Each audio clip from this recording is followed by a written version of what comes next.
খুলনা 1 ডাকো পটিয়াঘাটা তার প্রাথমিক বেসরকারি ফলাফল ঘোষণা করছি। শুরু থেকে করি। জনাব অচ্যুত কুমার মন্ডল, তিনি স্বতন্ত্র ঘোড়া প্রতীকে পেয়েছেন 710 ভোট। জনাব আমির এজাজ খান, বাংলাদেশ জাতীয়তাবাদী দল ধানের শীষ প্রতীকে পেয়েছেন 1,21,352 ভোট। জনাব কিশোর কুমার রায়, বাংলাদেশের কমিউনিস্ট পার্টি কালকে প্রতীকে পেয়েছেন 4,742 ভোট। জনাব কৃষ্ণ নন্দী, বাংলাদেশ জামায়াত ইসলামী দাঁড়িপাল্লা প্রতীকে পেয়েছেন 70,346 ভোট। জনাব গোবিন্দ হালদার, স্বতন্ত্র প্রার্থী পলাশ প্রতীকে পেয়েছেন 894 ভোট। জনাব জি এম রকমুজ্জামান, গণ অধিকার পরিষদ ট্রাক প্রতীকে পেয়েছেন 84 ভোট।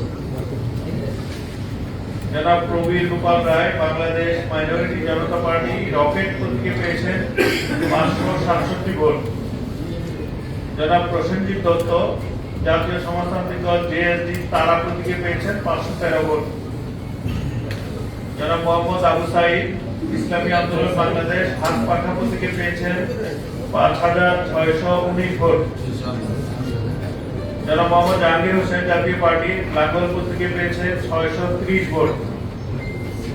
জনাব সুনীল শুভ রায়, বাংলাদেশ ইসলামী ফ্রন্ট মোমবাতি প্রতীকে পেয়েছেন 881 ভোট।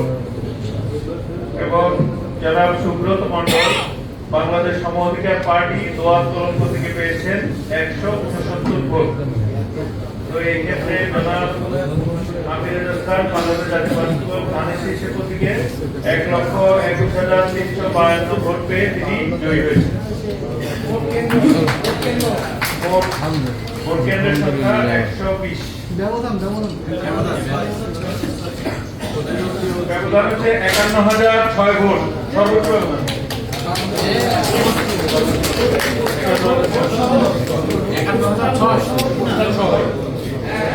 51,006 ভোট পোস্টাল ভোট সহ।